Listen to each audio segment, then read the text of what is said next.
नाम प्रभाव जान गणराऊ, प्रथम पूजित नाम प्रभाव। इसलिए नाम की बड़ी बड़ी महिमा गाई गई। और यहां तक कहा, कहो कहां लग नाम बढ़ाई, राम न सकहि नाम गुण गाई। एक बहुत अच्छी बात मुझे याद आई कि भगवान राम बड़े हैं या उनका नाम बड़ा है। तो इसके बारे में कैवर्त देश का एक राजा था जिसका नाम सुकंत था। तो उसने कहीं सत्संग हो रहा था तो सत्संग में जाने लगा सत्संग सुनने के लिए। तो रास्ते में उसको नारद जी मिल गए। नारद जी ने कहा, सुकृत कहाँ जा रहे हो? राजा सुकृत ने प्रणाम किया, कहा महाराज सुमेरु पर्वत पर सत्संग हो रहा है, संत महात्माओं की गोष्ठी हो रही है, मैं चाहता हूं कि वहां जाकर के कुछ अमृत पान करूं, कुछ ज्ञान प्राप्त करूं। मैंने कहा जाओ जाओ, सत्संग में जाना चाहिए। और राजा जो था वो चल पड़ा। तो नारद जी ने फिर बुलाया उसको, किधर जाओ जरा, देखो वहां जितने भी साधु संत हैं सबको प्रणाम करना। उसने कहा महाराज ये तो आपने हमेशा ही शिक्षा दी है और मैं सबको प्रणाम करूंगा। बहुत अच्छी बात। और साधु संतों को प्रणाम करना ही चाहिए, क्योंकि झुकते वो हैं जिनमें जान होती है और अकड़े रहना तो मुर्दे की पहचान होती है। हम जब नलके के सामने बाल्टी को झुकाते हैं तभी तो बाल्टी भरती है, नहीं तो बाल्टी थोड़ी भरेगी। फिर राजा सुकंत आगे चल दिया तो नारद जी ने बुलाया, इधर आओ जरा, इधर आओ। देखो उस सभा में विश्वामित्र जी भी होंगे, तो विश्वामित्र जी को प्रणाम मत करना।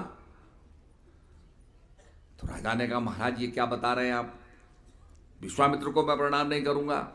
अरे बोला तुम भी राजा हो, वो भी पहले राजा थे, तो अब उस बन गए, साधु बन गए, पहले तो राजा ही थे, तो तुम्हें क्या प्रणाम करना है?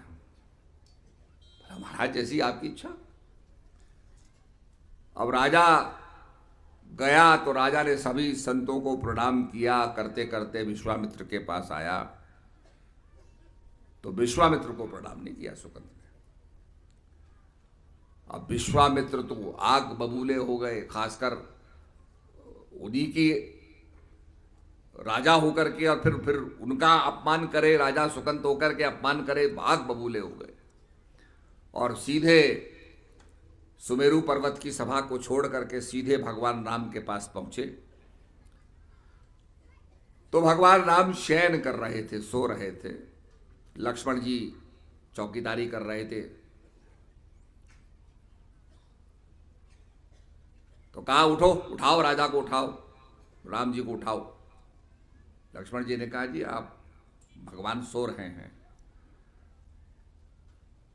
तो विश्वामित्र ने कहा सो रहे हैं तभी तो ये दशा हो रही है, राजा सोता है तो ऐसा ही होता है, उठाओ।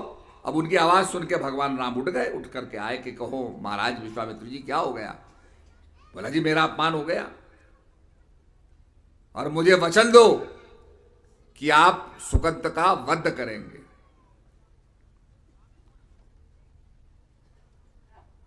तो भगवान ने कहा ठीक है, मैं आपको वचन देता हूं कि ऐसे पापी राजा का जिसने आपकी अवज्ञा की, आपको प्रणाम नहीं किया, उसका मैं वध करूंगा।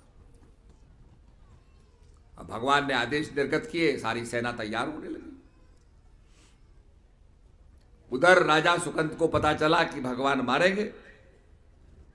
अब वो तो रोने लगा। उसने नारद जी से कहा महाराज आपने तो मुझे मरवा दिया। तो नारद जी ने कहा तेरा कल्याण होगा, भगवान के हाथ मारा जाएगा तो तेरा तो कल्याण हो गया। अरे महाराज ऐसा कल्याण मुझे थोड़ी चाहिए था, आपने तो मरवा दिया मुझे, अब मुझे बचाओ। बेचारा बिलख बिलख के रोने लगा। तो नारद जी ने कहा भाई ऐसा तो होना ही था, पर चलो कोई एक रास्ता निकालते हैं। देखो कोई पहाड़ी है, पहाड़ी पर चढ़ दिए। चलते चलते वहां पर एक गुफा थी, तो नारद जी ने कहा देखो गुफा में हनुमान जी की माता जी हैं अंजनी, वो अंजनी गुफा में है, अब तुम गुफा पे जाओ और वहां बैठ करके रोने लग जाओ। अगर तुम्हें कोई बचा सकता है तो ये माता अंजनी बचा सकती है। कहा ठीक है महाराज। अब वो पहुंच गया, रोने लगा, विलाप करने लगा। अंदर अंजनी माता थी, अंजनी माता निकली, क्या बात है, क्या क्या हो गया भाई? उसने कहा माता जी मुझे अपनी शरण में ले लो, मेरा उद्धार करो, मुझे बचाओ, मेरी रक्षा करो। पैरों पे पड़ गया। माता ने कहा भाई खड़े हो, बैठो, बताओ तो सही। बोला माता जी मुझे पहले आप अभय दान दो, मेरी रक्षा करो। अरे बोला मैं वचन देती हूं तुम्हारी रक्षा करूंगी, समस्या तो बताओ। कि महाराज मेरे पीछे विश्वामित्र जी पड़ गए हैं और मुझे मारना चाहते हैं, मेरा वध करना चाहते हैं। तो अंजनी ने कहा कि ठीक है कोई बात नहीं, तेरी मैं रक्षा करूंगी। थोड़ी देर के बाद हनुमान जी आ गए। तो माता ने कहा कि भाई ये राजा सुकंत है, इसकी रक्षा करनी है। तो हनुमान जी ने कहा कि क्यों नहीं मां, जब तुम चाहती हो तो मैं भी अपने इष्ट की चरणों की प्रतिज्ञा करता हूं कि मैं राजा सुकंत की रक्षा करूंगा, इसका वध नहीं होने दूंगा। तो हनुमान जी ने पूछा भाई कौन कौन मारने जा रहा है? तो राजा सुकंत ने कहा कि प्रभु राम आ रहे मेरे पीछे। तो अंजनी ने कहा तुमने तो विश्वामित्र का नाम लिया था। बोला विश्वामित्र जी चाहते हैं और राम उसका पालन कर रहे हैं, इंप्लीमेंटेशन अथॉरिटी। तो हनुमान जी ने कहा भाई ये तो गजब हो गया, ऐसे कैसे होगा, चलो देखते हैं। तो हनुमान जी राजा सुकंत को ले गए और कहा देख भाई तू प्रभु के मंत्र का, प्रभु के नाम का जाप कर, ये नाम ही तुझे बचाएगा। नाम प्रभाव जान गण राऊ, प्रथम पूजित नाम प्रभाव। नाम के प्रभाव को जाना और पहली पूजा हुई। तू नाम के प्रभाव, मंत्र जाप मम दृढ़ विश्वासा, मंत्र का जाप करना और मुझ में दृढ़ विश्वास रखना, अटूट श्रद्धा रखना। तो हनुमान जी प्रभु के नाम का जाप करने लगे, सुमरण करने लगे। अब बेचारा सुकंत क्या करता, वो तो परेशान हो गया, वो भी कर प्रभु का सुमरण करने लगा, पर उसको भय सता रहा था। इधर से प्रभु आए, प्रभु ने देखा कि दोनों नाम सुमरण कर रहे हैं। तो प्रभु ने हनुमान जी से कहा कि हनुमान जी इसको छोड़ो। हनुमान जी ने कहा प्रभु मैं तो वचन दे रखा है, मैं इसकी रक्षा करूंगा, आप भी इसको छोड़ दो। तो लड़ाई शुरू हो गई। अब राम जी ने लड़ाई शुरू हुई तो लक्ष्मण जी ने तीर मारा, तीर लगा हनुमान जी के वक्षस्थल में और मूर्छित हो गए राम जी। तो बड़ा आश्चर्य हुआ लक्ष्मण जी को कि मैंने मारा तो हनुमान जी को और मूर्छित हो गए प्रभु राम।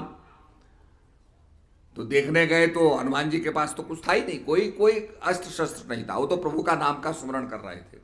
पर क्योंकि हनुमान जी के हृदय में राम बसते हैं तो तीर तो लगा छाती पर, अब मूर्छित हो गए राम जी। अब ऐसी लड़ाई कैसे लड़ी जाएगी?